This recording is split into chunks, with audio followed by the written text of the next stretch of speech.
is actually the doorway to the madrasa.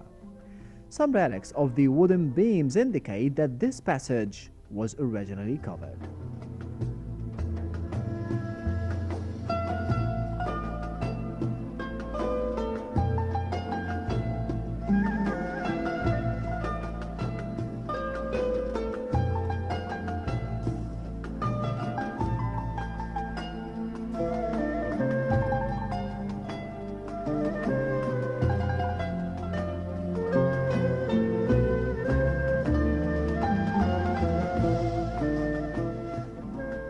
The passage entrance is crowned with a beautiful keel arch niche of the carved stone with a foundation inscription of the Naskhi script in the center. Flues radiate from the decoration outward, evolving into a frame of stalactites on the border of the niche. Flanking this large central niche are two somewhat smaller recesses that also have fluted hoods with a rectangular frame with the stalactite cresting.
The 13th century minaret of the Madrasa of Salih ad-Din, also known as As-Salihiyya, has obviously undergone recent restoration. Clean and sparkling, it shows a patchwork of old and new stone, clearly revealing the layers of the history. Missing areas of the decoration have been left missing, and yet the overall effect is one of a building that is well cared for. Madrasa of As-Salih Najmuddin Ayyub, also known as Al-Madrasa As-Salihiyya.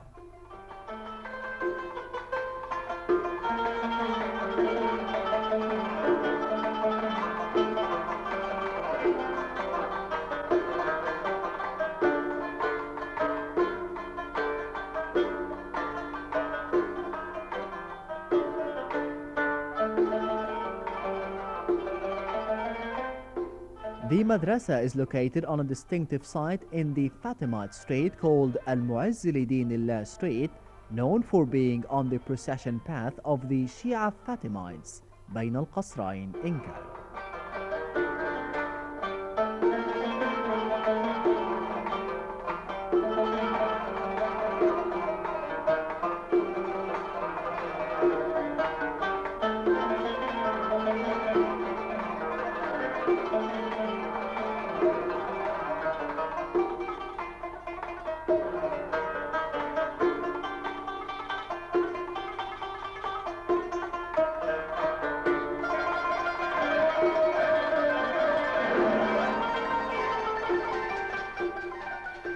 Well, we are now inside the mausoleum of As-Salih Najmuddin Ayyub, and we can see just in the middle of this square floor mausoleum the cenotaph of the Sultan, which was built by Shagar al-Durr, his wife, during the middle of the 13th century.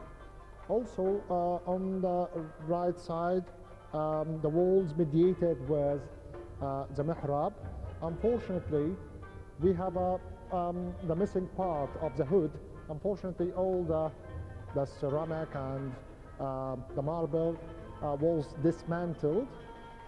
Also, we can see on the lower part the marble dados with two columns with nice capitals on both sides. Actually, the leader of the Ayyubid dynasty, who's called Salih Najmuddin Ayyub, was fought the Seventh Crusade during the time of the Ayyubids, and unfortunately he died before the battle ended, and the leaders of the army resumed fighting the Crusaders.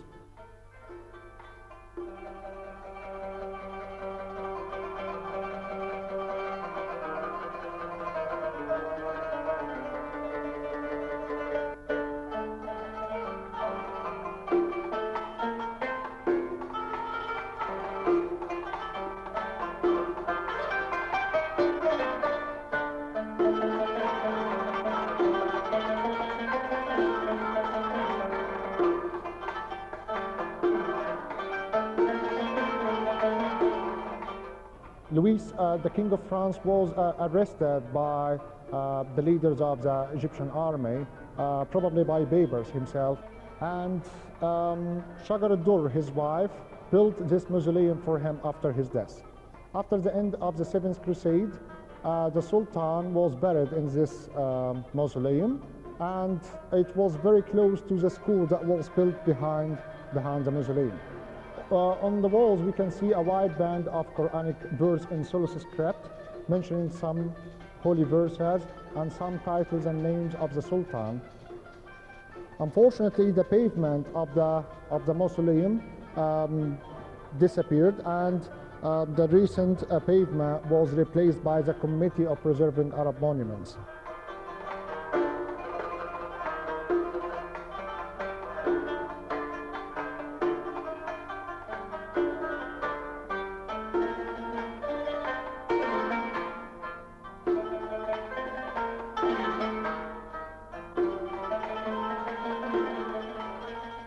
The mausoleum of Salih Najmuddin Ayyub is topped with a dome, a big dome, resting over spherical triangular pendentives with big windows made of stucco and pierced with colored stained glass. This is to enlighten the mausoleum with different colors during day and night. This window is known as the moonlit and the sunlit. On the upper part of the dome, we can see a row of windows also to enlighten the mausoleum. Underneath, we can see a band of Kufic script. It's called the plated Kufic, mentioning the names and the titles of the Sultan, Salih Najmuddin Ayyub. The windows on the right side, it's open to the school of Salih, which was built during his time. This is the first school to have 4 Iwans for teaching the 4 sects of Islam, the 4 schools of Islam. Unfortunately, the school is hardly ruined at the moment, and we can see some remaining parts our next stop. Also from the madrasa, we will see the minaret of the madrasa, which fortunately still survived and in a good state of preservation.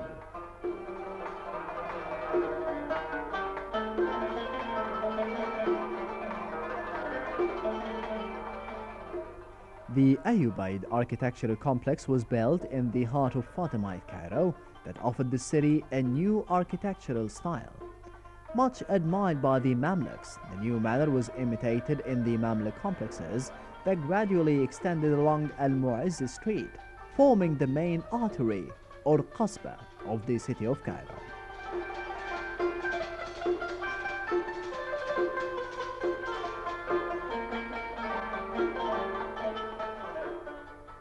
Today, all the buildings that house these schools have been obliterated, and nothing remains of them except the ruins of 2. The Madrasa Al-Kamiliyya, built AH 622, AD 1225. And this one, the Madrasa Al-Salihiyya, were a part of the Western Iwan, laying in close proximity to the mausoleum, belonging to the builder. Its facade and entrance and the minaret still stand.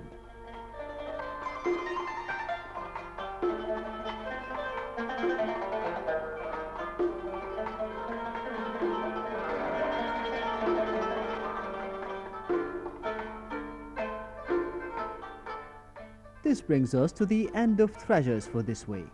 Wait for us next week with a different place and a different story.